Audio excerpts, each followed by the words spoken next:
মই মিডিয়াৰ যোগেদি এইটোৱে বাৰ্তা ক'ব বিচাৰিছোঁ যে যি নেকি আজি আমি বাৰম্বাৰ আমি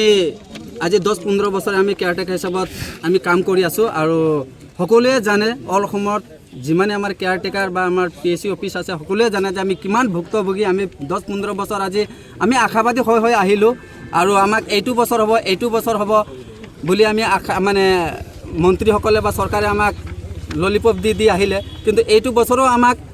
ক'লে যে তোমালোকৰ 1 তাৰিখতে ভাল এটা খবৰ পাবা বুলি কৈছিলে জয়ন্তমল বৰুৱা বা চৰকাৰে কিন্তু আজি আমি এই 1 তাৰিখত একো আমি তেনেকুৱা ফল দেখিবলৈ নোৱাৰিলোঁ যেহেতু বহুত বিভাগক তেনেকুৱা অঙ্গনবাদী হোক বা আশা কৰ্মী হোক বা ৰান্ধনীসকলক সিহঁতৰ বেতন বঢ়ালে কিন্তু আজি PSC ডিপাৰ্টমেণ্ট যোনটো জলমিত্ৰ তেখেতসকলৰ কাৰণে চৰকাৰে একো চিন্তা নকৰিলে আৰু সেইকাৰণে আমি বহুত দুখিত আমি ওলাই আহিব আমি বাধ্য হৈ গ'লোঁ যাতে এই অসমৰ ৰাইজে যি পানীৰ পৰা বঞ্চিত হ'ব তেখেতসকলে যাতে আমাক ক্ষমা কৰিব যেহেতু আমি এনেকুৱা আমি নিজৰ পাইপৰ দাবীখিনিহে আমি আজি চৰকাৰক বিচাৰিছোঁ আজি আমাৰ ন্যায় দাবী আমাৰ এই ন্যায় দাবীটো যদি চৰকাৰে আমাৰ যিবিলাক আমাৰ বক্তাই কৈ গ'লে যে যিবিলাক দাবীবিলাক আমি ক'লোঁ আৰু সেই দাবীবিলাক যেতিয়ালৈকে পূৰণ নকৰে তেতিয়ালৈকে আমি অনিৰ্দিষ্টকালীনলৈকে আমি কৰ্মবিৰতি আমি কৰিম আকৌ আমাক চৰকাৰে যদি আমি 6,500 টকা একেবাৰে আমি চলিব পৰা নাই যেহেতু আজিকালি সব বস্তুৰে দাম বজাৰ কৰিব গ'লে বজাৰত জুই আমি সেইকাৰণে 6,500 টকাত আমি একেবাৰে চলিব নোৱাৰিম চৰকাৰে এটা আহ্বান জনাইছোঁ যাতে ভাল চিন্তা কৰক নহ'লে আমাক এনকাউণ্টাৰ কৰি আমাক মাৰি দিয়ক জলমিত্ৰসকলক এনকাউণ্টাৰ কৰি মাৰি দিয়ক আমি এইখন অসমত এনেকুৱা দুখ ভাগৰে আমি জীয়াই থাকিব বিচৰা নাই আজি আমাৰ যোৱা 3 তাৰিখ যোৱা জানুৱাৰী মাহৰ 1 তাৰিখৰ পৰা আমাৰ এটা ধৰ্ণা কাৰ্যসূচী ধৰ্মঘট যিটো ধৰ্ণা কাৰ্যসূচী আমাৰ চলি আছে আমাৰ জলমিত্ৰসকল আজি 10 বছৰ 15 বছৰৰ পৰা ধৰি আমি জলমিত্ৰ হিচাপত আমি খাটি আছোঁ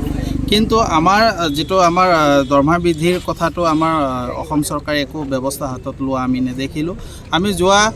শিলচৰত যেতিয়া আমাৰ জয়ন্তমল বৰুৱা যিজন PSC ডিপাৰ্টমেণ্টৰ তেখেত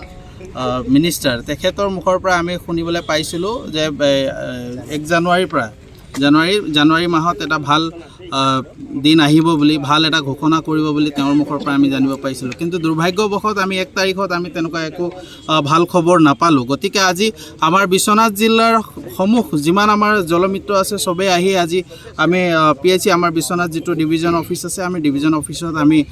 আমাৰ যিটো মেমৰেণ্ডাম আমাৰ যিবোৰ দাবী আছে আমি দাবীবোৰ আমি তেখেতক এই স্মাৰক পত্ৰ আমি প্ৰদান কৰিলোঁ আমাৰ দাবীসমূহ হৈছে যে আমাক শ্ৰমিক আইন অনুসৰি ন্যূনতম ভাতা প্ৰদান কৰক 2 নম্বৰ দাবী আছে আমাক ইউজাৰ কমিটি পঞ্চায়ত বিভাগৰ পৰা মুক্ত কৰি PSC বিভাগৰ পৰা এংগেজমেণ্টৰ পৰিৱৰ্তে এপইণ্টমেণ্ট প্ৰদান কৰি PSC বিভাগৰ পৰা দৰমহা দিয়ক 3 নম্বৰ দাবী আছে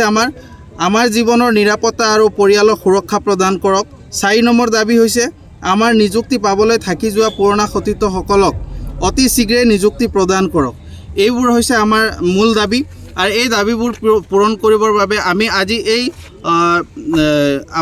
মিডিয়াৰ মাধ্যমত আমি চৰকাৰক এটা আহ্বান জনাইছোঁ এটা অনুৰোধ জনাইছোঁ যাতে আমাৰ জলমিত্ৰসকলৰ দৰমহা যাতে তেওঁলোকে বৃদ্ধি কৰে আমাৰ দাবীবোৰ যাতে তেওঁলোকে পূৰণ কৰে এইটোৱে আমি